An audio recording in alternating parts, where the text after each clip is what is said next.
in the city of Abidjan in Ivory Coast, tens of thousands of Africans fell ill in August 2006 after a hazardous chemical waste was fly-tipped at 15 locations. We started to smell something unusual, a strong odor like a gas leak, and it was very difficult to breathe. And so when all this happened, people started getting sick. The chemical waste came from a ship called the Probo Koala, chartered by the multinational oil trading company Trafigura. Trafigura turned it into a floating refinery using a cheap process to clean dirty oil, which generated a dangerous waste. Emails obtained by the BBC's Newsnight show the company knew about the potential dangers. Trafigura found a contractor in Ivory Coast to get rid of the hazardous waste, but it didn't have appropriate facilities and just dumped it at the local tip. The owner is serving a 20-year sentence for poisoning local people. Trafigura has always denied liability for what happened in Ivory Coast. In 2007, the company paid £100 million to the Ivorian government to help victims, among other things, and it's now said it's willing to settle the claims of 30,000 people. Trafigura says it always tried to ensure the waste was legal and claims it could not have caused the deaths and injuries alleged. The settlement it paid involved no admission of liability. Asha Tanna, BBC News. As a heavy paramilitary presence rolls into Urumqi to try and discourage yet further violence, the two groups that share this area have never been further apart. The authorities have been swift to impose a curfew, but with that now over, armed troops cover every street corner hoping to quash any unrest from erupting.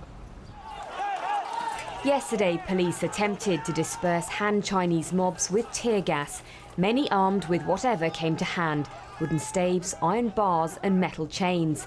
They say they were angry at the failure of security forces to protect their community on Sunday.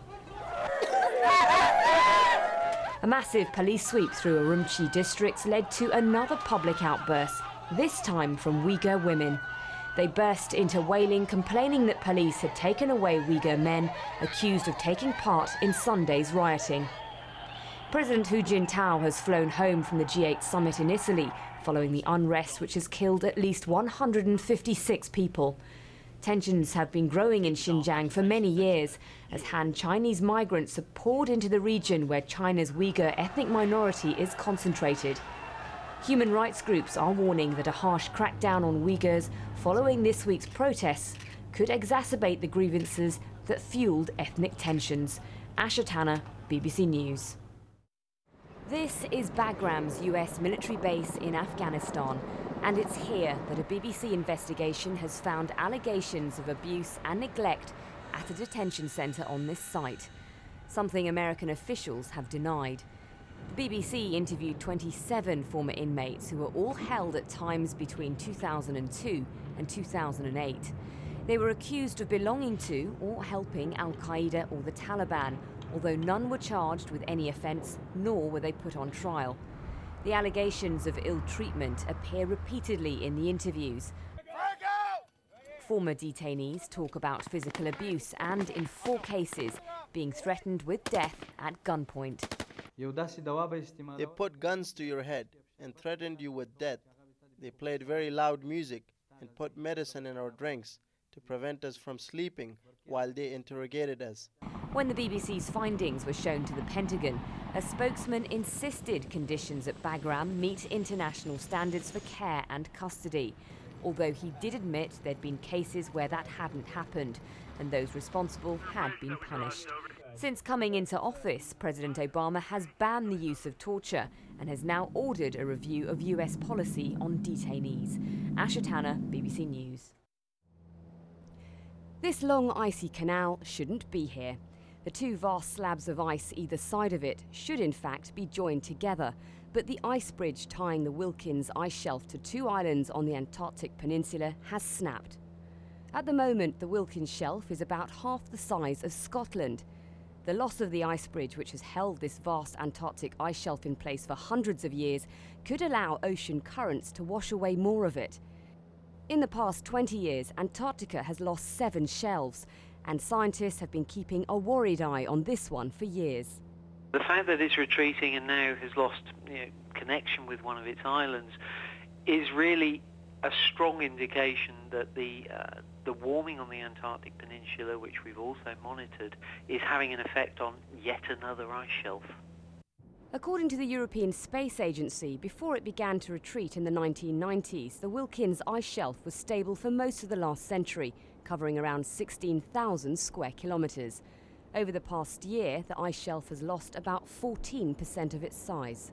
It's thought the collapse of the Wilkins shelf will not raise sea levels directly, as ice shelves float on the sea surface, but scientists say its demise is a warning sign of the potentially disastrous changes in the Earth's climate.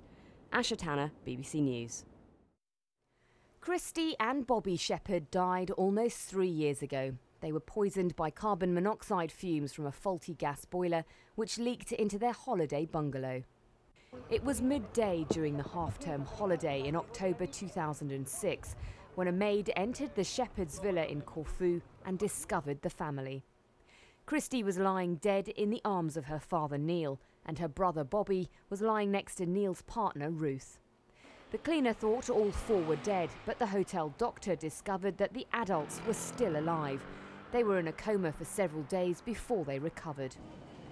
As Corfu prepares for its busiest time of the year in the tourist trade, the children's parents and their partners have returned to the island for the start of the trial.